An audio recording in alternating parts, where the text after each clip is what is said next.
Elles se la répartissent et la rapportent à la colonie pour la déguster. Et c'est le début de la fin. En effet, il se trouve que cette bave contient les œufs d'un ver plat appelé douve du foie.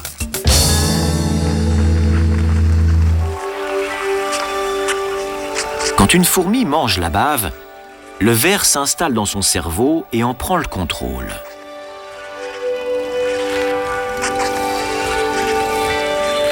Mais la fourmi n'est pas la véritable cible de la douve du foie. Elle préfère parasiter un animal plus gros, un mammifère par exemple, comme cette vache. La douve du foie peut activer ou désactiver les réflexes instinctifs de la fourmi. Quand il n'y a aucun hôte plus intéressant en vue, la fourmi se comporte normalement. Mais dès que des vaches arrivent dans les parages, les fourmis semblent poussées à se mettre volontairement en danger. Ainsi, elles se perchent sur des fleurs appétissantes là où les vaches vont brouter.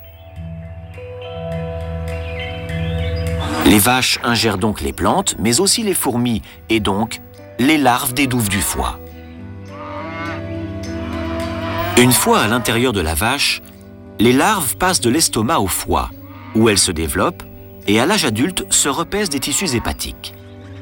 C'est aussi là que les vers pondent leurs œufs qui seront ensuite présents dans les bouses de vache, mangés par les escargots, et c'est ainsi que le cycle continue. Si cela vous semble un peu tiré par les cheveux, sachez que ces créatures effrayantes peuvent vivre à deux pattes chez vous.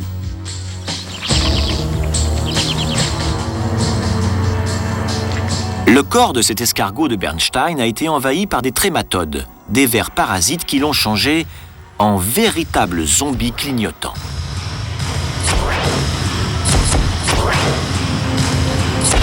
C'est le résultat bizarre du voyage d'un ver microscopique d'un escargot à un oiseau, puis à un escargot. Après avoir incubé dans l'escargot, un grand nombre de larves du parasite envahissent les pédoncules oculaires de l'escargot. Les larves se parent de couleurs vives et gonflent les pédoncules, d'ordinaire plutôt fins, jusqu'à ce qu'ils ressemblent à des chenilles très voyantes.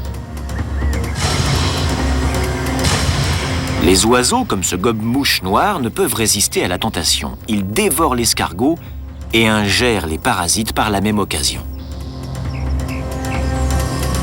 Les intestins de l'oiseau sont l'endroit idéal pour la reproduction des vers. Au final, l'oiseau rejette dans ses déjections de nouveaux œufs qui seront avalés par les escargots.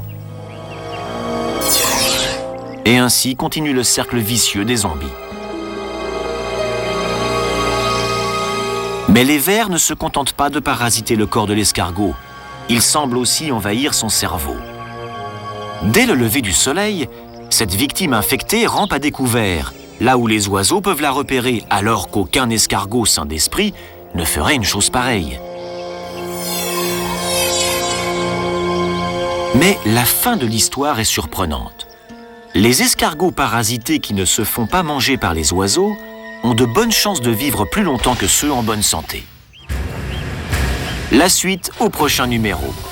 En attendant, petit rappel de quelques règles essentielles. Si on veut de la compagnie, il n'y a qu'à fréquenter des belugas. Si on veut l'admiration de ses voisins, il faut bûcher comme un castor. Rien de tel qu'un bon bain de boue pour se détendre. Et si on ne veut plus prendre de décision, il n'y a qu'à laisser un parasite les prendre pour nous.